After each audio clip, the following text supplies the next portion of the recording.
미국, 이스라엘과 이란의 전쟁이 한 달째입니다.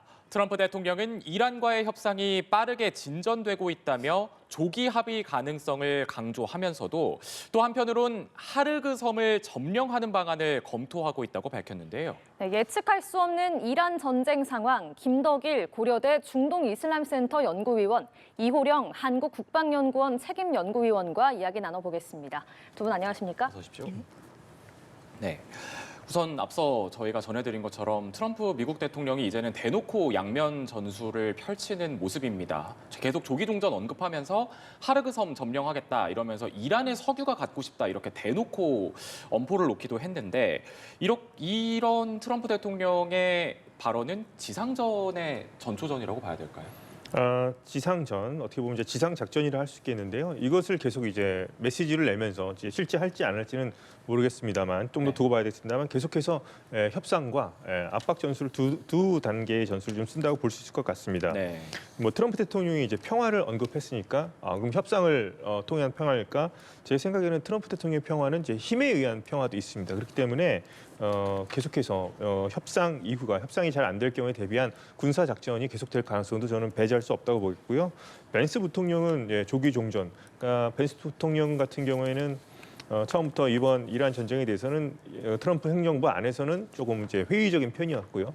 상대적으로 마르코 루비오가 좀 더 강경파였다면 이제 제이드 벤스 부통령은 조기라는 걸 언급한 걸 좀 볼 필요가 있을 것 같습니다. 그러니까 빨리 끝날 수 있다는 점을 계속 강조하고 있는 거죠. 네. 벤스 부통령 입장에서는 이제 다음 대선 자기가 이제 대권 주자로 나와야 되기 때문에 유권자들에게 뭐 유가가 오르고 그로 인한 물가 상승 이런 것에 대해서 부담이 있기 때문에 또 조기 종전 같은 것을 특별히 더 언급했을 가능성이 있겠습니다. 그래서 뭐 이란의 석유를 빼앗고 싶다. 특히 하르그 섬은 계속 이제 소개가 됐지만 이란 경제의 이제 심장에 해당되는 부분입니다. 그렇기 때문에 이것도 빼앗을 수 있으니까 빨리 협상장으로 나오라는 뜻이겠고요. 아시다시피 협상 조건이라고 하는 것은 사실상 이란의 사실상 항복에 가까운 내용에 가깝습니다. 그러니까 빨리 협상장으로 나오지 않을 경우에는 뭐 하르그 섬까지도 점령할 수 있다고 하면서 뭐 지상 작전까지도 검토하고 있다는 식으로 계속해서 협상과 군사적 옵션 두 개의 압박을 동시에 지금 전개하는 것이라고 볼 수 있겠습니다. 네, 그러니까 트럼프 대통령은 어쨌든 지금 계속 하르그 섬 가지고 일종의 협박을 하면서 빨리 이란을 좀 협상장으로 끌어내려는 이러한 압박의 의도로서 이런 발언들을 계속 이어나가고 있다. 이렇게 지금 정리를 해 주셨습니다. 그런데 지금 협상은 또 근데 계속해서 또 하고 있는 말이 협상은 잘 진행되고 있다 또 이렇게 얘기를 하고 있거든요. 트럼프 대통령은. 네.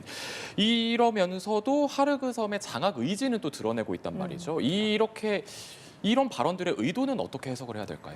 일단 협상을 하는 데서 중요한 건 상대방이 협상을 할 수밖에 없게끔 하는 어떻게 보면은 상대방이 자기한테 굴복하게 하는 것이 굉장히 중요하다라고 보는 거죠. 그런 측면에서 군사적인 옵션은 상대방이 협상을 할 수밖에 없는 환경을 조성하는 데 굉장히 중요한 스틱이라고 볼 수가 있을 것 같습니다. 그러한 측면에서 협상과 관련돼서도 이전에는 10개 항을 호르무즈 해협을 통과하는 걸 큰 선물이라고 하지 않았습니까? 네. 근데 이제 오늘은 20개 정도의 그 유조선이 통과할 수 있다라는 걸 이야기해 줌으로써 이전보다 협상의 수위가 더 높아졌다라는 거를 어떻게 보면 반영해주는 그런 대목이 아닌가라는 생각이 듭니다. 네. 근데 특히 이제 군사 부분과 관련돼서 군사적인 옵션의 신뢰성을 높이기 위해서 굉장히 여러 가지 시나리오가 언론을 통해서 나오고 있는데 네. 이런 부분과 관련돼서는 이란의 혁명수비대가 실질적으로 군사적인 그런 옵션이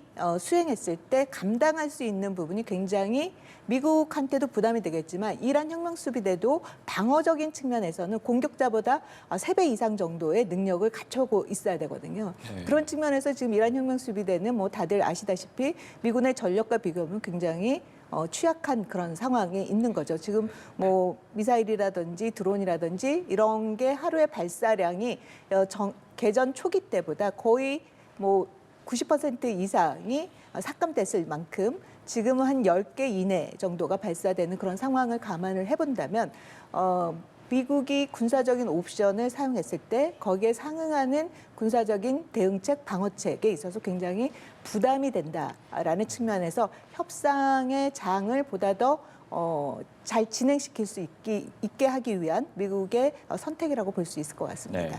네. 예. 그렇게 되면 어쨌든 지금 미국은 계속해서 이런 어떤 군사력으로 어찌됐건 압박 수위를 높이고 있고 또 계속 언급을 하는 게 하르그 섬입니다. 근데 이 하르그 섬 그렇게 되면 지금 미국이 좀 수세에 계속 몰리게 됐을 때 여기를 점령할 수 있다라는 게 실제적으로 가능한 일이겠습니까? 어떻게 평가하세요? 하르그 섬을 점령하는 것은 가능하다고는 봅니다. 저는. 근데 네. 이제 점령하고 나서가 문제겠죠. 그래서 네. 미군 사상자들이 많을 것을 충분히 예상할 수 있겠고요. 하르그 섬 자체도 워낙에 이란 전체 석유의 90%가 모여 석유 터미널이 있는 곳이기 때문에 하나의 또 요새라고도 볼 수 있겠습니다. 그래서 지상에 있는 시설 같은 경우는 지난번에 공수부로 상당 부분 파괴했지만 네. 지하에 있는 그런 시설에 얼마만큼의 병행이 있는지도 좀 의문시되는 부분도 있고요. 미국의 또 다른 공습을 대비하기 위해서 이란 본토에서도 지금 현재 뭐 지뢰라든가 뭐 그런 뭐 지대공 미사일 같은 것들도 많이 이제 갖추고 있는 것으로 드러나 있습니다. 그리고 점령 후가 문제겠죠. 막 이렇게 사상을 자를 내고서도 점령했다 쳐더라도 이란의 미사일 사거리 안에 너무나 가까이 붙어 있기 때문에요. 미국이 점령한다면 이란이 여기 이제 반격을 가할 수도 있겠죠. 그러면 원유 시설과 함께 이란도 자폭하는 심정으로 한다면 여기가 거대한 이제 불바다가 되면서 미군 사상자가 엄청나게 늘어날 거고요. 그렇게 될 경우에는 걸프 전체 이제 이란도 그렇게 된다면 이 원유 시설을 뺏긴다면 걸프 지역 정유 시설까지 건드리게 될 겁니다. 그러면 전체가 다 공멸의 시나리오가 가기 때문에 하르섬 점령은 뭐 일시적으로는 가능하다 보지만 미국이 지금 이렇게 CNN 뉴스까지 나왔는데 하르그 섬 점령까지 과연 할지 원래 이런 지금도 뭐 호르무즈 여러 섬에 대한 그 점령 계획 같은 것들이 나오고 있는데 네. 이런 작전 같은 것도 이제 기밀과 좀 보안이 생명인데 지금 전 세계 모든 사람들이 다 예측을 하고 있고 그런 점을 봤을 때 오히려 이곳이 아니라 또 다른 곳을 뭐 상륙하거나 어떤 공수부대를 투입할 수도 있지 않을까 해서 지금 이렇게 된다면 이제 그런 효과는 있을 겁니다. 이란 혁명수비대라든가 이란 정규군으로 하여금 이곳으로 집중되게끔 만든 그러니까 전력을 분산시키는 효과는 분명히 있을 겁니다. 아, 오히려 하르그 섬 네. 쪽으로 이제 전력을 몰아버리는 하르그 효과. 섬이라든가 이제 호르무즈 해협 중 후보 군들이 몇 개 중요한 섬들이 있긴 있습니다. 그래서 미국이 작전을 할 수도 있겠습니다만 그쪽을 신경을 아주 안 쓸 수는 없거든요. 그러면 분산이 된다면 그러니까 빈틈을 노려서 또 미국이 그것은 이제 뭐 기밀 사항일 것이고 보안 사항이기 때문에 오히려 우리가 예상하지 못한 제3의 장소를 통해서 들어갈 수도 있지 않을까 그렇게 생각해 봅니다. 네. 그러니까 상륙 작전이라고 하면은 원래는 뭐 적이 예상하지 못할 때 좀 비밀리에 이렇게 상륙을 해야 네. 되는데 지금은 뭐 하르그 섬이네, 뭐 호르무즈 7개 섬이네 이렇게 좀 보도가 나오고 있는 상황이기 때문에 좀 알 수가 없다, 예측하기 좀 어렵다. 저희도 지금 알고 있기 때문에 저희가 이란이라면 거기에 지금 집중하고 있겠죠. 그렇기 때문에 그런 점을 봤을 때 오히려 제3의 장소가 있을 수 있지 않을까 생각해 보고 네, 있습니다. 알겠습니다. 그 말씀하신 부분 좀 여쭤보면은 호르무즈 해협의 7개 섬, 그러니까 네. 처음에는 하르그 섬 점령 가능성이 상당히 높게 점쳐졌는데 네. CNN 방송은 이 7개 섬에 대해서 좀 주목을 했더라고요. 네. 이곳은 어떤 곳입니까? 그래서 만약에 이제 7개 섬에 대해서 이제 작전을 한다고 했을 때 7개 섬을 잠깐 소개시켜 드리자면 네. 크게 큰 섬으로 보면은 이제 캐슘 섬이라는 게 있습니다. 호르무즈 해협에 이렇게 튀어나온 부분이 있는데 그 위쪽에 긴 섬이 하나 있는데 오이 모양으로 이제 거기가 가장 큰 섬이고 이란 혁명수비대의 어떤 해군 기지 같은 것들이 있는 곳입니다. 근데 예. 가장 중요한 곳인데 과연 여기는 좀 너무 넓기도 하고요. 이란 본토와 상당히 이제 붙어 있는 곳이기 때문에 여기를 만약 점령하더라도 드론과 미사일 공격을 집중적으로 받을 거고요. 네.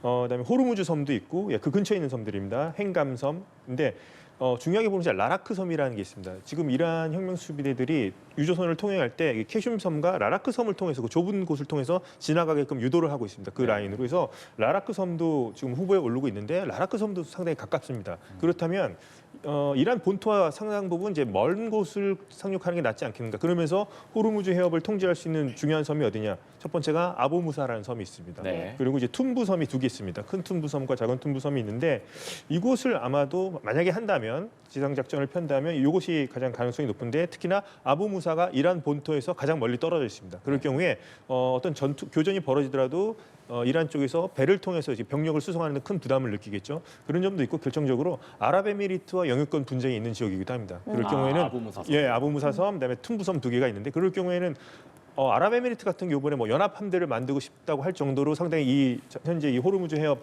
사실상 봉쇄 상태에 대해서 불만이 많은데 자연스럽게 이 영유권 문제 같은 것을 미국이 예를 들어서 아랍에미리트에게 어떤 카드로도 던질 수도 있겠죠. 그럴 경우에는 후보로서는 제가 봤을 때는 아부무사 섬이 유력하지 않나 싶긴 합니다만 만약에 이 섬줄 중에서는 하지만 저는 이 섬 외에도 이제 다른 장소 지금 이미 이란도 너무나 충분히 준비가 되어 있고 뭐 항공모함이라고 불릴 정도 섬들이 요새화가 되어 있기 때문에 네. 이 부분이 아니라 오히려 또 다른 쪽을 공격할 수 있지 않을까 그런 가능성도 한번 배제할 수 없을 것 같습니다. 예. 네. 지금 왼편에 지도로 저희가 보여드리고 있습니다. 뭐 움직이지 않는, 침몰하지 않는 항공모함이다. 뭐 이런 식으로 불리기도 하던데 좀 미국이 어떤 전략을 짤 걸로 보세요? 지금 보면은 저는 성동격서가 되지 않을까라는 생각이 들어요. 이번에 보면 계속해서 언론 보도를 통해서 나오는 시나리오가 여러 개가 있잖아요. 호르무즈섬 장악, 그다음에 7개의 호르무즈 해협의 섬과 관련된 작전이 하나는 이란에 가까운 4개 섬을 장악하는 것, 그다음에 UAE에 가까운 3개 섬을 장악하는 것, 네. 그다음에 이제 그 이란의 핵시설을 장악해서 거기에서 우라늄을 탈취하는 그런 시나리오가 이제 4가지 정도의 시나리오가 나오는데 이 시나리오가 이렇게 나오는 것만큼 이란 혁명수비대는 여기에 해당되는 거를 방어하기 위해서 움직임이 있을 거고 이러한 움직임은 오히려 미군의 주요 정보 자산을 통해서 그런 흐름이 파악이 될 것이고 그런 거에 대한 어떻게 보면은 미국은 군사적인 옵션 카드를 넣고 거기에 대한 대비책을 마련하지 않을까. 그래서 오히려 이 4군데가 아닌 다른 지역을 통해서 들어갈 수도 있을 것이다라는 생각에서 성동격서라는 거를 감안을 한 어떻게 보면 그 협상의 압박 카드가 활용되지 않을까라는 생각이 듭니다. 근데 지금 앞서서도 이제 잘 말씀해 주셨는데 이제 섬과 관련돼서 호르무즈 해협과 관련돼서 만약 동쪽에 이란에 가까운 4개 섬을 장악하게 된다면 사실상의 미국 입장에서는 전쟁의 승리에 가까운 승기를 잡을 수가 있는 거고요. 네. 그다음에 호르무즈 해협의 이제 서쪽에 해당되는 3개 섬을 장악하게 된다면 사실상 호르무즈 해협의 통항과 관련된 통제권을 이란으로부터 빼앗을 수 있는 역량을 갖추게 되는 거죠. 예. 이제 그런 측면에서 호르무즈 해협의 오른쪽이냐 아니면 왼쪽 서쪽에 있는 거냐에 따라서 또 함의는 다르게 평가를 할 수 있을 것 같습니다. 네. 네. 근데 이 동쪽 4개 섬, 서쪽 3개 섬을 장악하는 것도 하르그 섬 장악하는 작전만큼 좀 위험하진 않을까요? 위험하다고 보지만은 예. 그래도 하르그 섬도 상당히 이란 본토와 가깝고 하르그 섬이 이미 상당 부분 거기 뭐 지뢰 같은 것을 많이 지금 깔아놨다는 얘기가 있습니다. 이제 미군이 올라오지 못하도록 그렇기 때문에 가능하다면 만약에 이 안에서 선택을 굳이 한다면 만약에 한다고 치면은 저는 뭐 아부 무사 섬이라든가 툰부 섬 같이 이란 본토에 상당히 떨어져 있으면서 아랍에미리트까지도 어떻게 좀 나중에 추후 끌어들일 수 있는 그런 섬을 좀 더 고려하지 않을까 만약에 공격을 한다면 저는 그렇게 보고 있습니다만.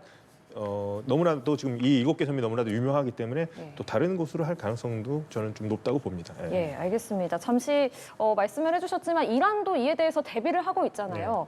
이란 혁명수비대가 지상전이 시작되면 미군이 페르시아만에서 상어의 먹잇감이 될 것이다. 이렇게 강하게 경고를 하기도 했는데 좀 이란은 어떤 전략을 짜고 있을 걸로 보십니까?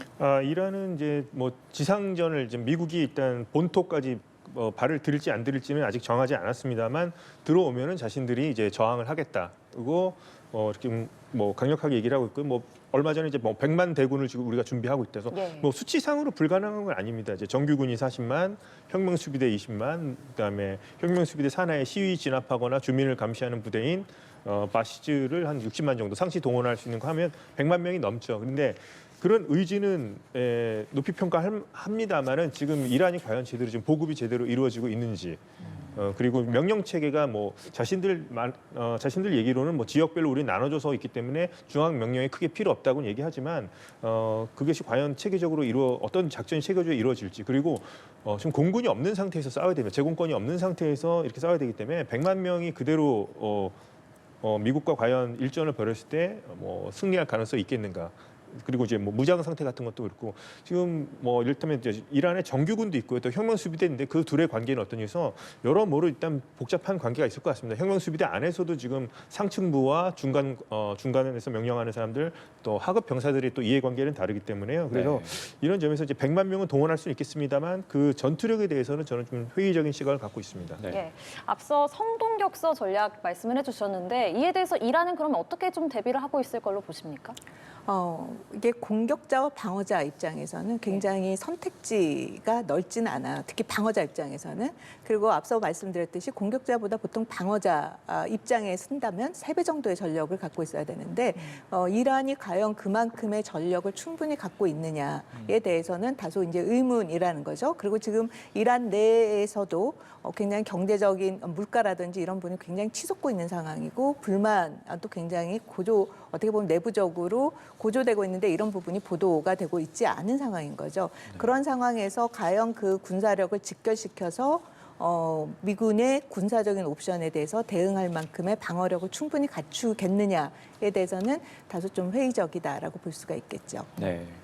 그럼 지금 이란의 군사력에 대해서는 지금 두 분 다 회의적인 지금 전망을 내주실 건데 이것과 별개로 어쨌든 미군의 전력은 지금 중동으로 꽤나 많이 이동을 하고 있는 상황입니다. 뭐 상륙함부터 시작을 해서 뭐 82사단 병력들도 이미 상당수가 지금 중동 지역으로 배치가 된 이제 이런 상황으로 지금 계속 보도가 되고 있는데 이렇게 지금 자꾸 군사력을 중동에다 갖다 대는 게 지금 이 전쟁에 트럼프가 처음부터 언급을 했던 그 농축 우라늄, 이 450kg짜리 이 농축 우라늄을 탈취하려는 이제 아예 그냥 이걸 뺏어오자라는 지상전을 펼치는 이런 부분들에 대해서 지금 트럼프 미국 대통령이 고심을 하고 있다. 이제 이런 보도가 나오고 있거든요.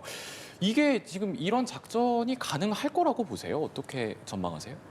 일단 전면전은 아닌 거죠. 결국에는 핵심의 어떻게 보면 취약한 부분을 어떻게 보면 공격을 해서 거기에서의 목표를 달성을 하고자 하는데 그런 목표 중에 하나가 이란의 핵 문제와 관련돼서 사실상 농축 우라늄과 관련된 부분을 어떻게 불능화시키고 제거를 시킬 것인가에 해당되는 부분을 군사작전으로 한다면 거기에 가서 고농축 우라늄에 해당되는 지금 뭐 450kg에 해당되는 거를 이제 탈취를 하겠다라는데 이 탈취와 관련돼서는 이제 여러 가지를 생각해 볼 수가 있어요. 이제 여러 가지 시설 중에 그것이 어느 시설에 거기에 모여 있느냐가 이제 가장 중요하겠죠. 일단 네. 정보와 관련돼서 그 부분을 찾아낼 것인가가 이제 첫 번째 과제가 될 것이고 만약 그곳을 찾았다고 했을 때 거기에 어느 정도의 이제 그 특수작전 부대를 보내서 그거와 관련된 해체 작업과 탈취를 해가지고 올 것인가의 문제인데 그 탈취와 관련돼서는 미국에서는 불능화 작업이라든지 해체 작업이라든지 관련된 전문 부대가 있습니다. 그래서 네. 그런 부대가 동원됐을 때 여러 가지 방법이 있을 것 같아요. 이제 거기에서 그냥 해체를 해서 완전 불능화를 시키는 그런 방법이 있을 수도 있고 아니면 핵심적인 물질만 일부 갖고 오는 방법도 있고 이제 그런 과정에서 이란 혁명수비대가 그 과정에서의 공격 가능성이라든지 그 과정에서 발생할 수 있는 우라늄의 어떻게 보면은 확산의 문제라든지 방사능 오염의 문제라든지 여러 가지 이제 문제들이 제기가 되고 있는데 만약 그런 작전을 시행한다면 미국이 충분히 그러한 검토와 발생할 수 있는 여러 가지 사안까지도 충분히 고려하고 작전을 하지 않을까라는 생각이 듭니다. 네. 그런데 어쨌든 이란 입장에서는 지금 이 농축 우라늄을 그렇게 호락호락한 곳에다가 숨겨놓지는 않았을 것 같거든요. 지금 지하 시설에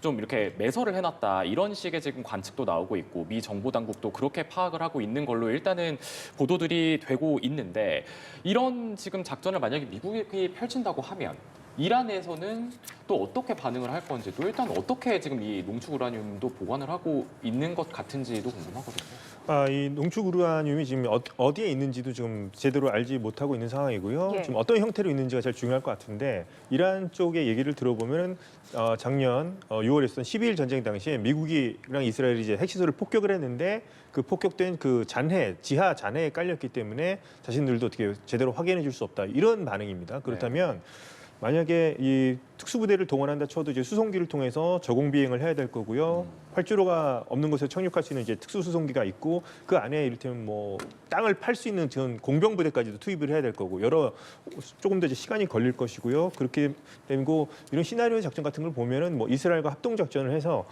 안에서 이제 핵 불능화 부대도 들어가고 공병 부대도 투입하고 이제 시간을 끌어야 되기 때문에 네. 그 주변은 뭐 이스라엘 군도 동원할 수 있지 않냐 이런 뭐 연합 작전 시나리오들은 많이 나와 있는 걸로 알 수 있는데 근데 이 뭐 성공 가능성은 좀 반반이라고 봅니다. 리스크가 상당히 위험성이 있다고 보니 미군 입장에서 위험성이 있다는 게 그럼 단 한 명도 미군 사상자가 나오지 않을 수 있겠느냐. 이게 제일 민감한 문제일 수 있겠고요. 두 번째는 만약에 이 작전이 실패할 경우에 이러한 시설들이 예를 들어서 이스파한, 나탄즈, 포르도 같은 경우가 예를 들어서 이곳에 있다 친다면 위치는 자세히 모릅니다만 이 지역들이 이란의 내륙에 있습니다. 네. 내륙에 있을 경우에 여기까지 깊숙이 들어가야 되는데 여기서 이걸 탈취하고 빠져 나오지 못할 경우에는 고립이 되겠고요. 그러면 인질이 될 수가 있겠죠. 이란군에 포위된 채로 네. 이란 중심부 안에서 그렇게 될 경우는 뭐 앞으로 이제 협상이 어떻게 될지 모르지만 완전히 이 주도권 자체를 이란이 갖게 되는 거거든요. 그래서 이런 위험성도 있다고 봐야 되지만 완전히 또 불가능한 작전만이라고 생각하지 않습니다. 다만 이것이 성공한다면 호르무즈 해협 문제도 있습니다만 트럼프 대통령은 바로 승전을 선언해도 될 정도로 큰 어떤 자신의 어떤 승리의 전리품으로 선전할 수가 있게 될 겁니다. 예. 네. 자, 저희가 특수전 가능성에 대해서 좀 짚어봤는데 이번 전쟁에서 과연 대규모 지상전이 있을 것인가도 또 관심이 가는 부분입니다.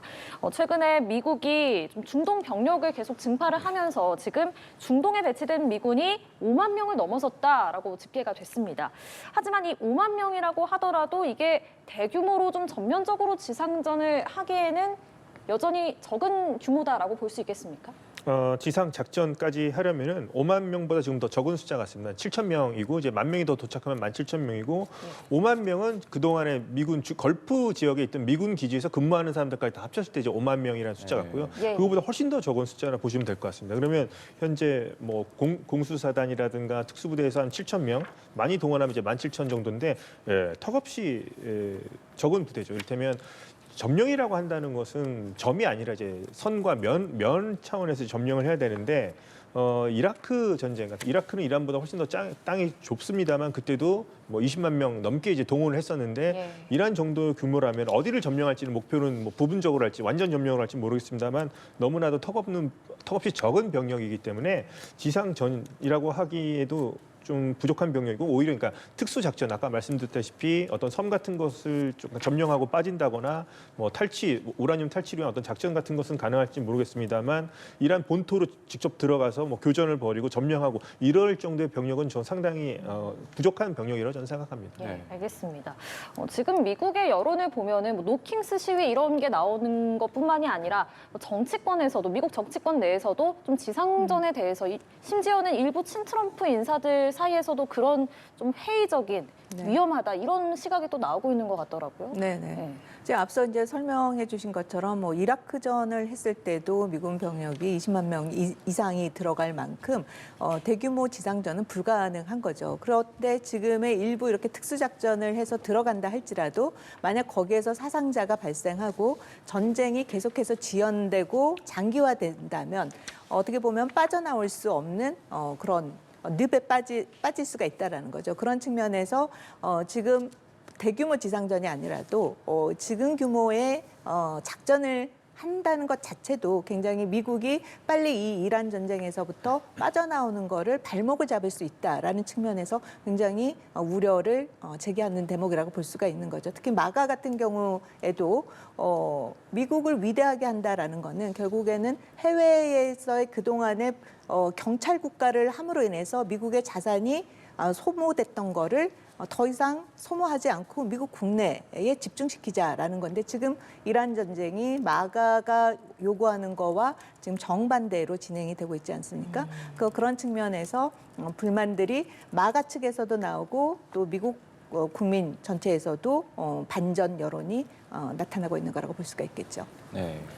어쨌든 지금 미국에서도 이런 어떤 지상전을 정말 돌입하게 된다면 이거는 굉장히 큰 손해를 감안하고 이제 펼쳐야 되는 이러한 작전일 수밖에 없기 때문에 상당한 부담이 있을 것이다. 이렇게 두 분께서 짚어주셨습니다. 그런 가운데 지금 이란은 계속 어쨌든 또 계속 쥐고 있는 게 호르무즈 해협 통행권을 가지고 지금 끝까지 내려놓지 못하고 있는 상황이잖아요. 또 파키스탄에서 뭐 이슬람 사자 협약이 회담이 있었는데도 거기서도 이제 이란의 이 호르무즈 해협 통행 관련해서 통행료를 이란에게 주는 방식으로 해서 좀 일단 재개를 해보자 이런 방안들이 또 논의가 되기도 했고요.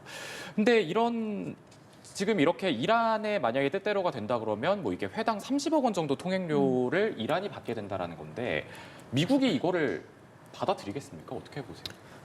미국뿐만 아니라 국제사회가 받아들일 수 없는 요구 조건입니다. 네. 그래서 지금 협상을 아직 본격적인 협상이라고 보긴 힘들겠습니다만 이제 협상에 나가기 전에 먼저 자신의 어떤 몸값을 높이기 위해서 강한 요구 조건을 내거는 방법으로서 이런 얘기를 했다면은 어느 정도 이해가 가겠습니다만 정말 이것을 지금 이란 국회에서도 이것을 통과시키려고 얘기하고 있고요. 이런 식으로 한다면은 이거는 국제 그 해상 질서 근간을 흔드는 일이고요.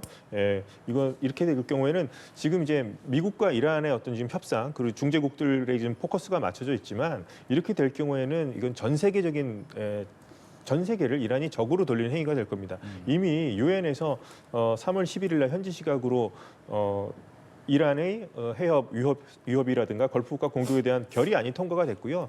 지금 바레인을 통해서 이러한 그 호르무즈 해협을 지금 이란이 이렇게 하고 있는 것에 대해서 무력까지 사용해도 된다는 그런 결의안을 지금 이제 제출한 상태입니다만 이제 통과가 되지는 않을 겁니다.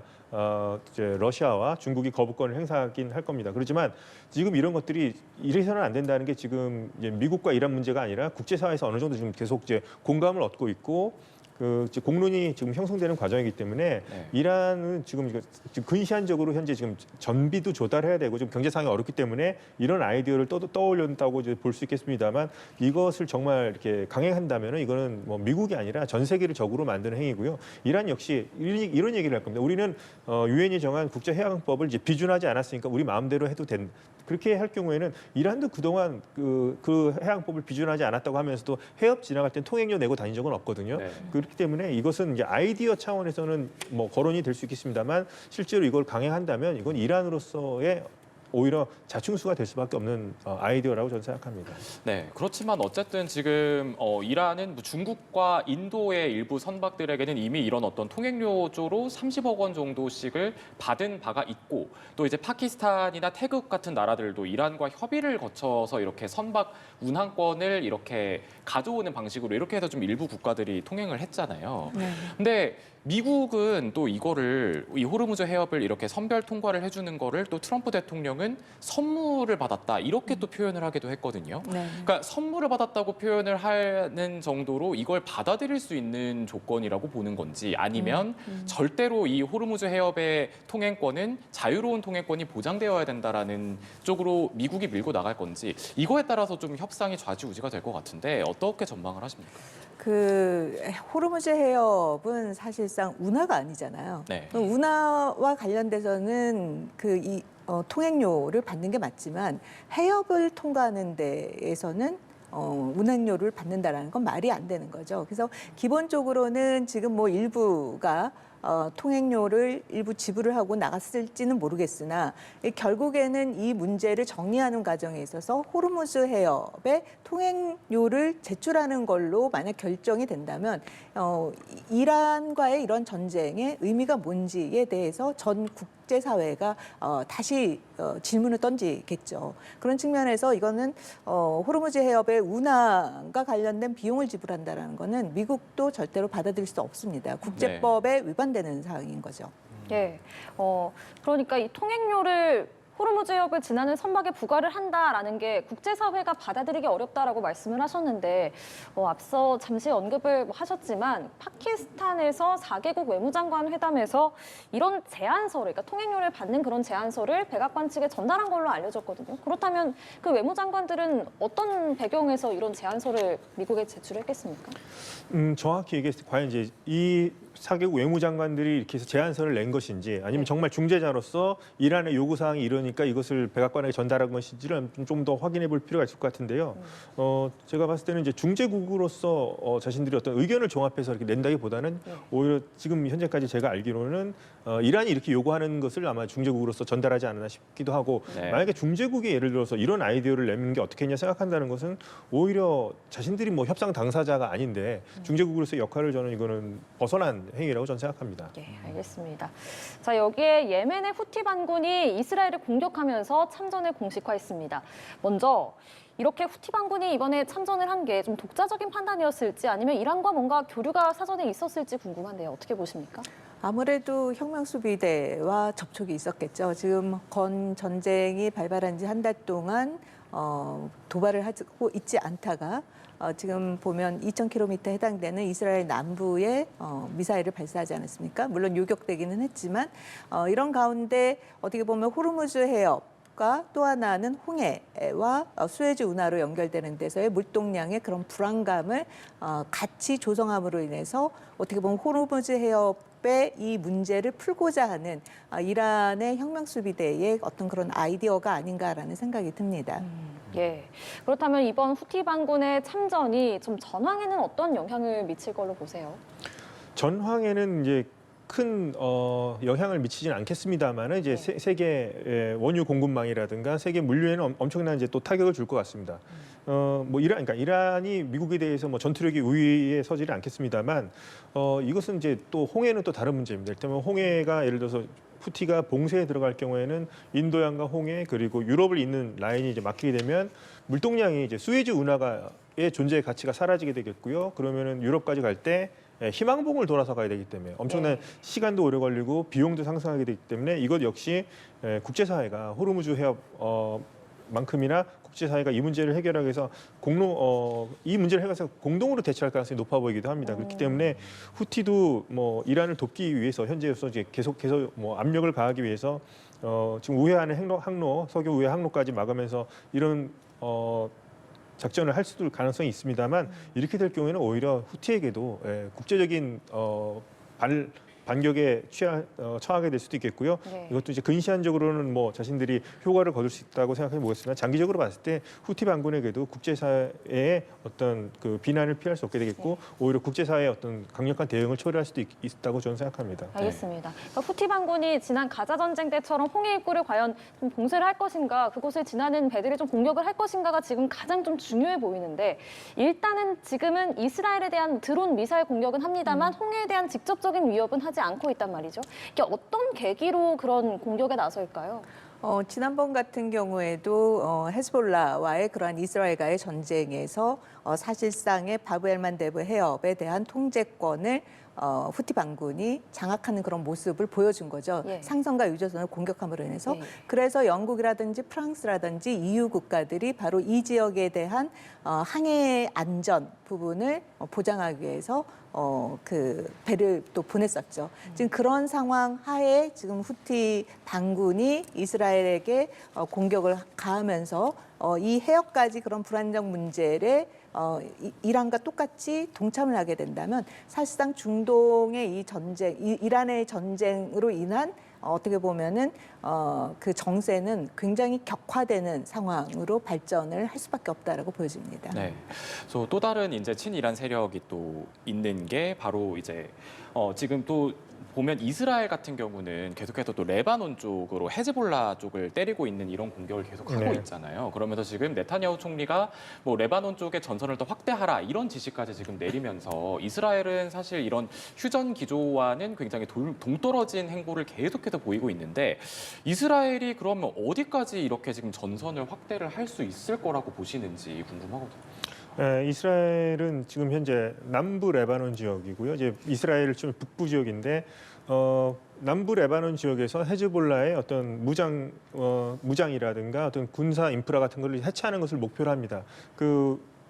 남부 레바논에 이제 리타니 강이라는 곳인데요. 그쪽 위까지 헤즈볼라의 어떤 군 병력을 위로 철수시키는 게 목표로 하고 그 리타니 강 이남의 이스라엘 국경까지 지역을 사실상 어떤 비무장지대 같이 또 완충지대로까지 만들고 싶어 합니다. 그렇기 때문에 지금 전 병력을 동원해서 지상군까지 동원하고 있는데요.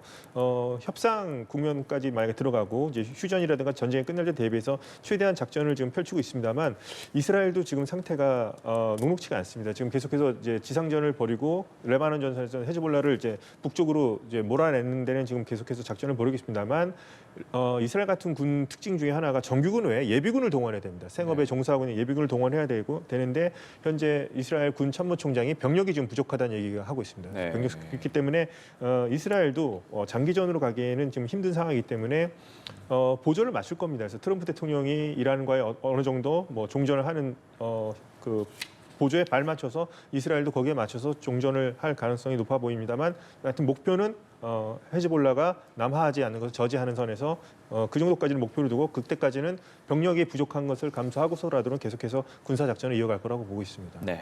알겠습니다. 오늘 두 분 말씀 여기까지 듣겠습니다. 김덕일 고려대 중동이슬람센터 연구위원, 이호령 한국국방연구원 책임연구위원 두 분과 함께했습니다. 고맙습니다. 고맙습니다.